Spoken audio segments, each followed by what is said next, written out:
rappelle quelque chose, il y a 20 ans qui s'est passé en Algérie. Je ne vais pas m'étaler sur l'histoire de l'Algérie, évidemment, mais ça me fait mal au cœur. Ça me fait mal au cœur parce que l'histoire se répète dans le mauvais sens. Parce qu'on a cru, parce que beaucoup de camarades, il y a eu des débats, on a fait confiance à cette partie, à ces courants avec lesquels on n'était pas d'accord. Et aujourd'hui, ils nous prouvent le contraire. Certes, en Algérie, des syndicalistes ont été assassinés.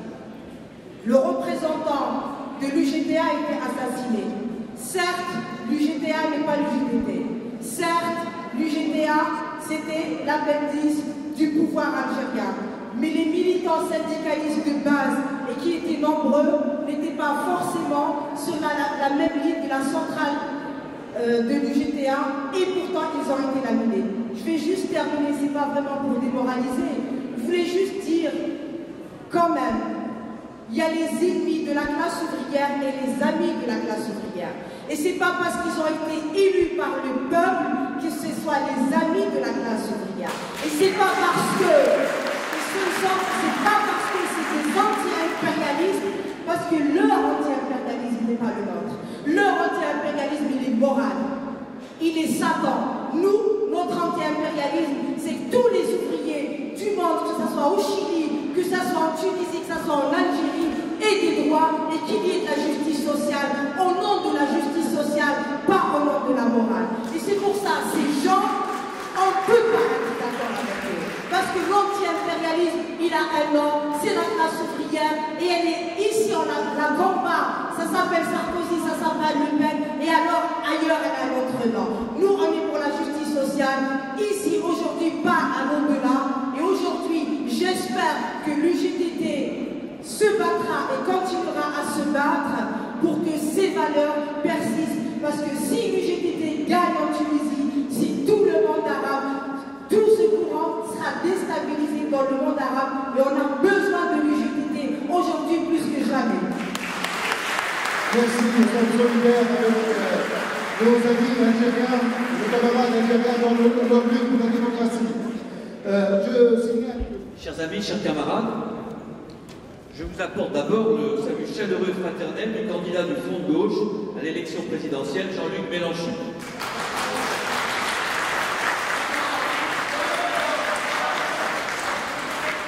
Oui, notre meeting de soutien à l'UGTT, on peut s'en féliciter, a réuni un nombre impressionnant d'organisations, bien conscientes des enjeux énormes qui se jouent en ce moment en Tunisie. Alors simplement, je voudrais insister sur ce point particulier. La nature profonde des organisations islamistes, partout, c'est d'être profondément réactionnaires. Leur nature profonde à ces organisations, c'est d'être toujours du côté des puissants et des exploiteurs, toujours contre le peuple et les travailleurs, et donc contre ceux qui organisent et défendent les travailleurs. Et naturellement, ils sont contre l'UGTT parce que l'UGTT a organisé et défendu les travailleurs en toutes circonstances depuis son existence. Nous comprenons, travailleurs des deux rives de la Méditerranée, que nous sommes en face finalement des mêmes ennemis. C'est pour cela que nous devons témoigner à nos frères tunisiens une solidarité exemplaire. Leur combat est le nôtre. Nous sommes dans la semaine anticoloniale en France. Et je veux, pour finir, évoquer la grande figure de Ferhat Hached, le fondateur de l'UGTT, qui est représenté en portrait ici. Ce leader prestigieux, qui tout au long de sa courte vie a lutté pour unifier les syndicalistes et les travailleurs de l'ensemble des pays du Maghreb. Assassiné par les fascistes et les barbouzes du parti colonialiste français le 2 décembre 1952, sa mort a suscité partout dans le monde arabe une vague de Casablanca au Caire et à Damas. Ayons une pensée pour ce grand leader qui nous doit montrer quelque part le chemin. Alors, chers camarades, chers amis, on peut le dire, ce soir, nous sommes tous des militants de l'UGTT.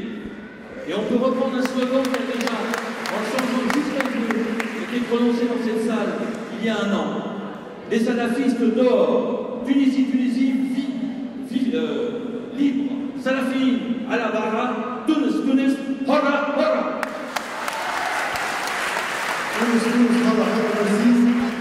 Merci à M. Lançon. J'en ai à votre disposition.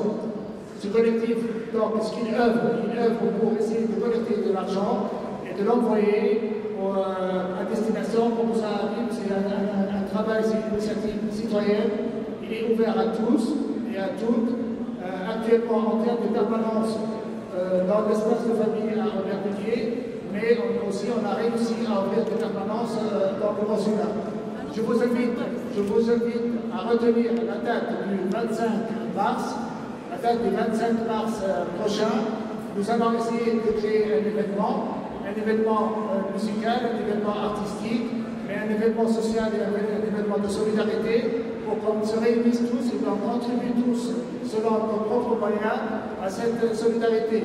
C'est ouvert aux Tunisiens, c'est ouvert à tous les Tunisiens, mais c'est également ouvert à tous les citoyens du monde, à toutes les associations et syndicats du monde qui souhaitent participer et contribuer à cela. Merci. Et à propos de ce silence, je voudrais simplement terminer en vous faisant un appel à un ancien camarade qui a sans doute d'ailleurs dit cette phrase dans cette pièce. Il s'agit de Jean Jaurès, qui nous disait à propos du droit syndical et du silence, justement, que faute de reconnaître le droit syndical comme la plus simple des libertés, on en arrive à méconnaître les conditions élémentaires de la dignité humaine. Merci. Simplement, solidarité laïque. Oui, bonjour à tous. J'ai une double casquette, même si j'en ai qu'une à la main. Je suis à la fois représentant, et c'est à ce titre que je suis allé comme observateur au procès de Gafsa au moment de la dictature pénaliste. Et cela m'a permis de rencontrer aussi des camarades de l'UGTT qui ont été victimes aussi de Ben Ali, et je pense notamment à Nen Haji, le responsable du GTT de Redeguet.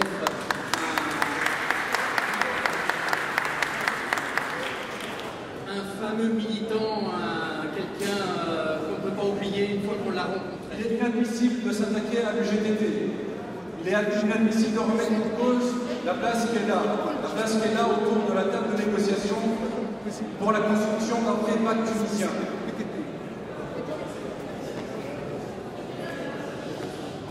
Le pacte tunisien, c'est quoi? C'est réellement travailler pour assainir l'ambiance en Tunisie, pour diminuer les divergences et pour pousser vers des solutions pérennes, des solutions qui nous permettent de sortir la Tunisie de la situation de chaos. Voilà. Je rappelle juste que parmi les membres fondateurs de TACAT, il y a des syndicalistes. On porte chez nous les projets de droit des Tunisiens à être syndiqués sans être persécutés. On porte le droit de chaque travailleur tunisien à la grève. عاش المستقبل المستقلة وعاش تكتل وعاش الجديد المستقلة. بارك الله فيك. Chers camarades, chers amis, aujourd'hui en fait c'est le combat de l'UGTT. Hier c'était le combat de l'IGET. Demain, évidemment, il y aura des autres combats avec des autres des partis civils.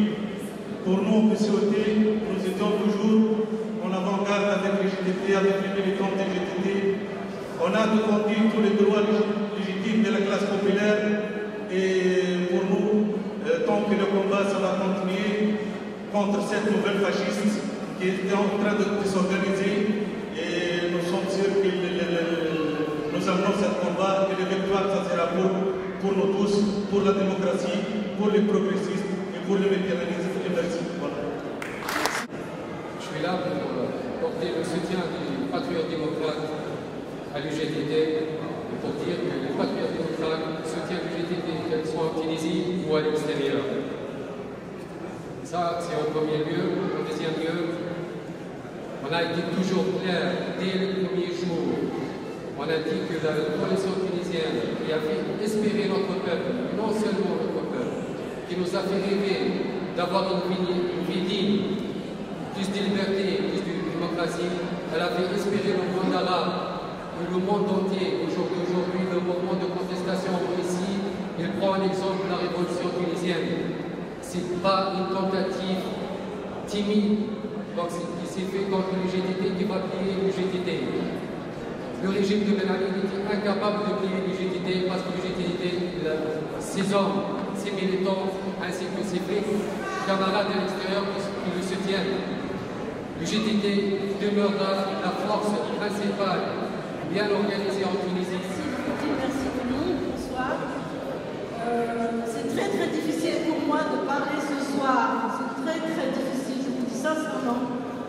C'est avec beaucoup d'émotion que je prends la parole. Parce que je ne pensais pas qu'un jour on se retrouverait dans cette situation de soutenir, après la révolution, la centrale syndicale tunisienne. Je vous dis franchement, je ne pensais pas qu'on oserait toucher à la centrale syndicale après la révolution, après le 14 janvier.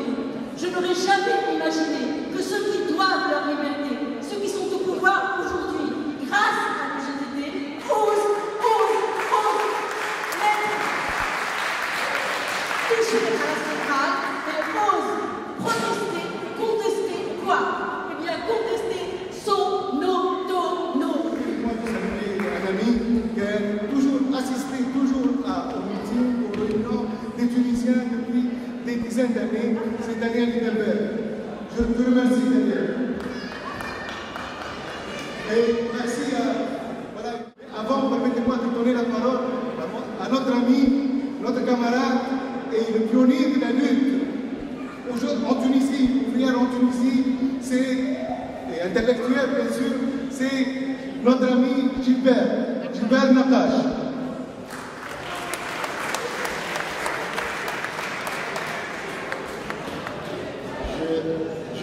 On écoute s'il vous plaît par respect. Là. On écoute Gilbert. On écoute aussi parce que j'ai des choses à dire. Il y a des choses à dire aussi. Tout à l'heure, Moulay Janoub nous a remerciés. C'est nous qui devons remercier l'UGTT. Nous devons remercier l'UGTT d'exister. Depuis le temps de Bourguiba, depuis le temps où le pouvoir tunisien a supprimé toutes les contestations, d'un seul endroit où la contestation, où les droits des Tunisiens étaient défendus, était l'UGTT.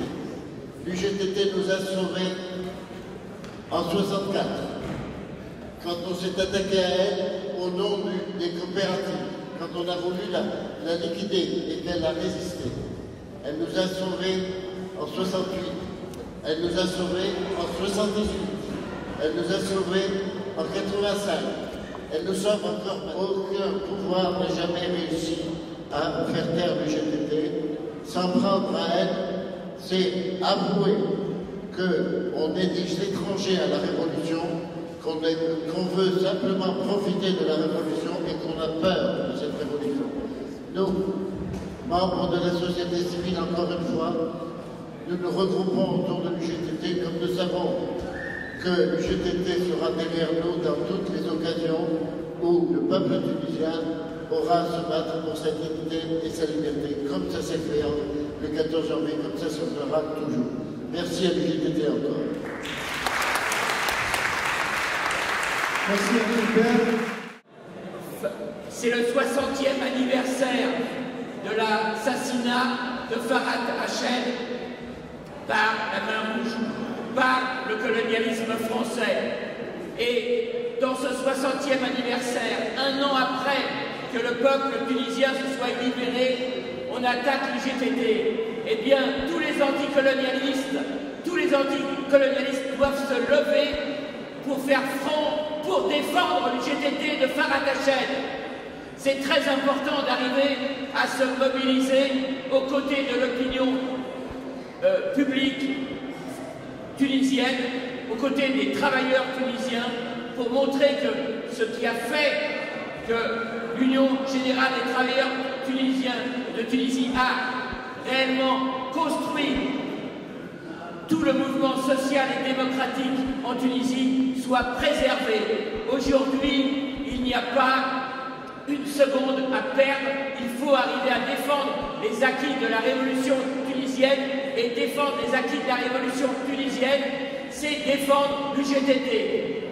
Merci. Chers amis, je voudrais dire simplement que protéger la révolution tunisienne, en particulier en défendant l'UGTT contre les agressions inadmissibles dont elle fait l'objet de la part d'un pouvoir qui se veut démocratique, mais malheureusement qui multiplie, pour être gentil, les ambiguïtés par rapport aux libertés. Et là, il s'agit de la liberté syndicale, qui est une des libertés les plus importantes. Je crois que la révolution tunisienne, il faut la défendre non seulement parce que pour elle-même, ce qui est déjà beaucoup, mais parce que depuis plus d'un an, elle a été un exemple pour le monde entier. Sans la révolution tunisienne, il n'y aurait pas eu les mouvements qu'on a connus non seulement dans le monde arabe, mais aussi ce qui se passe en Russie, ce qui se passe même en Chine, où le pouvoir totalitaire tremble devant l'exemple, a interdit par exemple le mot jasmin dans les mots-clés d'Internet. Il y a également ce qui se passe même en Europe, où finalement le mouvement des indignés s'est aussi mis à l'exemple tunisien. Et donc je crois que pour les démocrates du monde entier, il faut dire bas les pattes devant l'UGTT, puisque c'est ça qui se joue.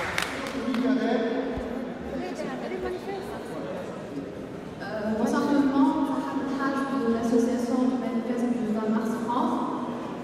Nous, association du manifeste du 20 mars, dénonçons avec la plus grande vigueur les attaques contre l'UGTT. Nous exigeons leur condamnation immédiate par le gouvernement et l'intervention des forces de l'ordre pour les faire cesser, punir les coupables si haut qu'il faut y aller les chercher, déclarant notre entière solidarité avec l'UGTT et appelant toutes les associations et la société civile à se joindre à l'effort dans toutes les formes de soutien.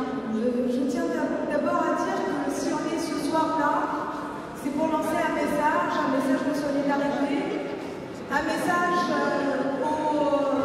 aux Nardaouis, au gouvernement, à tous ceux qui essaient de leur sacrer partout, pour dire que vous pouvez continuer à le faire, parce que nous, c'est des fleurs que nous cultivons. Et ce n'est pas pour rien que les manifestants du samedi ont ramené des fleurs pour l'UGTT. Alors, pourquoi l'UGTT? L'UGTT parce que l'UGTT c'est le mouvement national, c'est Mohamed Ali Ham et c'est Farhad Hachet. L'UGTT aussi c'est le 26 janvier. L'UGTT c'est les syndicats de base qui ont répondu présent à l'appel de Daïf et à l'appel de Sidi Bouzid. L'UGTT c'est ce rapport complexe qu'on a avec cette structure. Ça nous arrive de la renier, ça nous arrive de nous renier, mais on revient toujours pareil. Et je pense que cette atteinte à l'UGTT et ces atteintes répétitives à l'UGTT, à la société civile, s'il révèle quelque chose, c'est que le gouvernement veut instaurer une nouvelle dictature en Tunisie.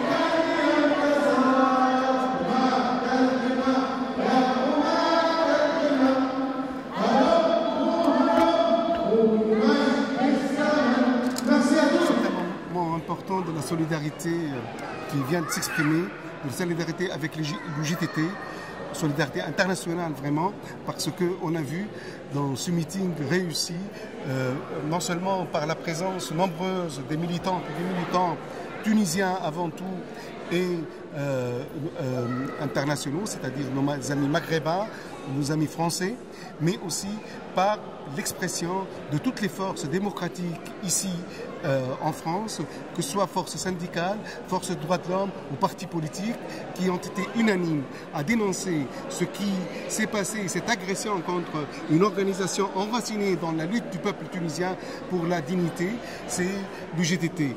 Donc c'est un moment qu'on voit rarement d'expression de solidarité et que la cause aujourd'hui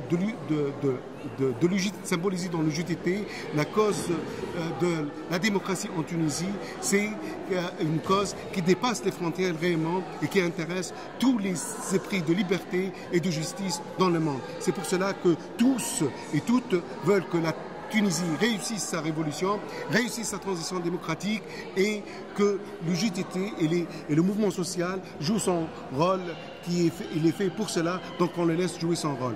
Voilà ce qu'on peut tirer de cette réunion réussie et merci à toutes et tous ceux qui ont participé à cette réunion, à la réussite de cette réunion. Il y a beaucoup de militants qui ont participé à cette réunion. On les remercie encore une fois et peut-être à une autre fois.